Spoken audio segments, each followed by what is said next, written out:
Can a city feel futuristic, emotionally overwhelming, financially intense, and strangely nostalgic all at the same time by the moment travelers arrive in Hong Kong in 2026? A lot of people visiting Hong Kong recently describe a feeling that is difficult to explain clearly at first because the city still looks spectacular on the surface while somehow feeling emotionally different underneath compared to how many travelers remember it from previous years.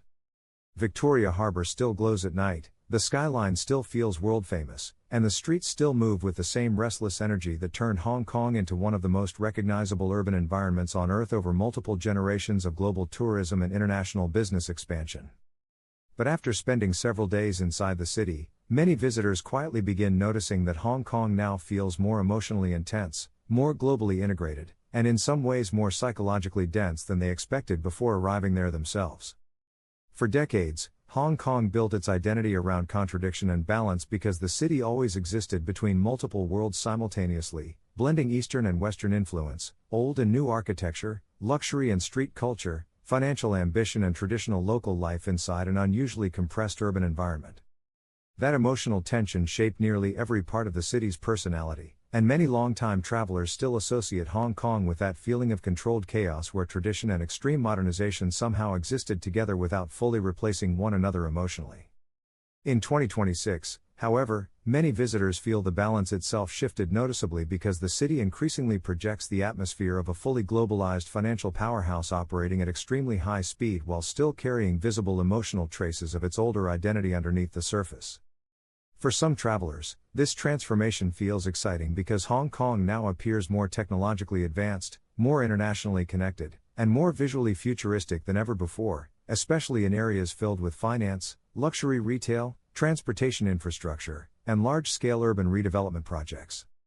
For others, the city can feel emotionally overwhelming after several days because nearly every environment appears layered with movement, density, commerce, ambition, and non-stop activity unfolding simultaneously from morning until late into the night.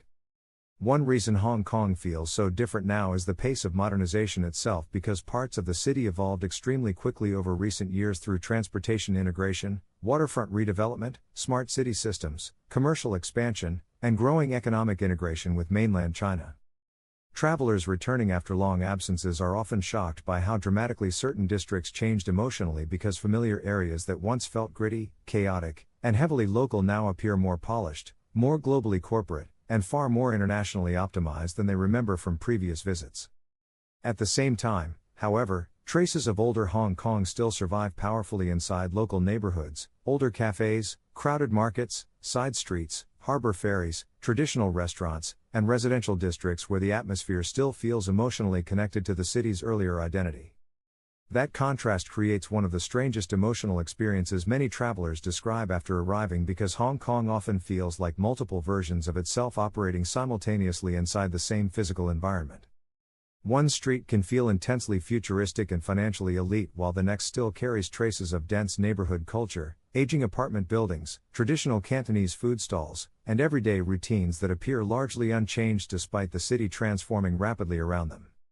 Technology also shapes the emotional atmosphere of Hong Kong far more aggressively now because transportation systems, digital payments, logistics, urban infrastructure, communication networks, and financial systems all operate with extraordinary speed and precision across most parts of the city.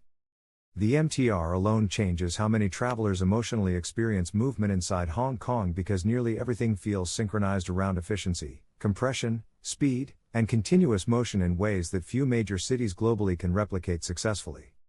Escalators move quickly, crowds move quickly, trains move quickly, financial districts move quickly, and even ordinary daily routines often feel compressed into a non-stop rhythm that rarely allows the city to emotionally slow down completely. For many visitors, this energy becomes one of the most memorable parts of the experience because Hong Kong constantly feels alive, economically active, and psychologically switched on in a way that creates enormous sensory stimulation throughout the trip. But for other travelers, especially those arriving from slower destinations across Southeast Asia, the city can begin feeling emotionally exhausting after several days because the density of movement, information, noise, and urban pressure rarely relaxes for extended periods. At the first major emotional turning point many travelers experience inside Hong Kong, there is usually a realization that the city no longer feels like a place balancing carefully between old world identity and modernization because modernization itself now dominates much of the emotional atmosphere. That does not mean local identity disappeared completely because Hong Kong still retains visible cultural depth through language, cuisine, festivals, neighborhood traditions, architecture, and social behavior that continue distinguishing the city from anywhere else globally. But the emotional balance shifted noticeably toward international finance, urban optimization, luxury branding, technological integration, and high-speed modernization compared to how many older travelers psychologically remember the city from earlier decades.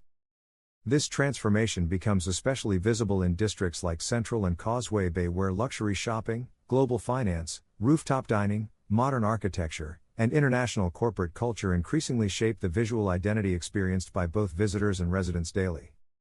The cost of spending time in Hong Kong also contributes heavily to why the city feels emotionally different now because accommodation, dining, nightlife, transportation connections, premium experiences, and shopping often feel significantly more expensive than many travelers expect before arriving.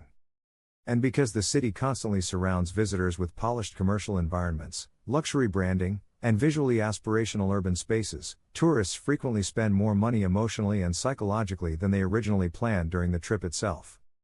At the same time, however, Hong Kong still offers moments that feel deeply human and emotionally grounded beneath the city's intense financial exterior because some of the most memorable experiences often happen away from luxury districts entirely. Travelers frequently remember crowded late-night food spots, harbor walks, old apartment neighborhoods, traditional bakeries, tram rides, wet markets, ferry crossings, hillside streets, and local cafes more vividly than many of the city's polished commercial attractions.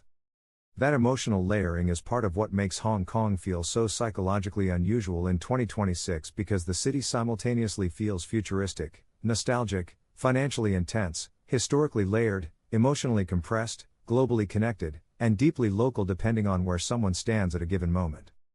Social media also changed how travelers emotionally approach Hong Kong before arrival because online travel content increasingly presents the city as sleek, luxurious, cinematic, futuristic, and financially elite rather than culturally chaotic or traditionally neighborhood-focused like older travel narratives once emphasized.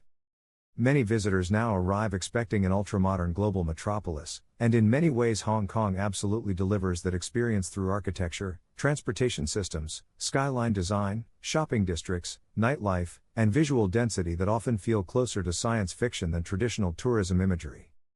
Yet underneath all the modernization and global branding, many travelers still sense emotional traces of the older Hong Kong continuing to survive quietly beneath the surface through the people, food culture, neighborhood rhythms, and layered urban history that shaped the city for generations.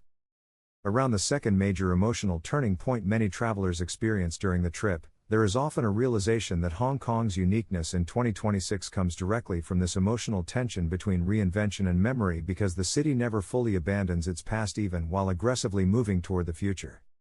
That combination creates an atmosphere many visitors struggle to describe afterward because Hong Kong often feels exciting, exhausting, beautiful, emotionally dense, futuristic, nostalgic, globally connected, and psychologically intense all at the same time depending on which part of the city someone experiences most deeply.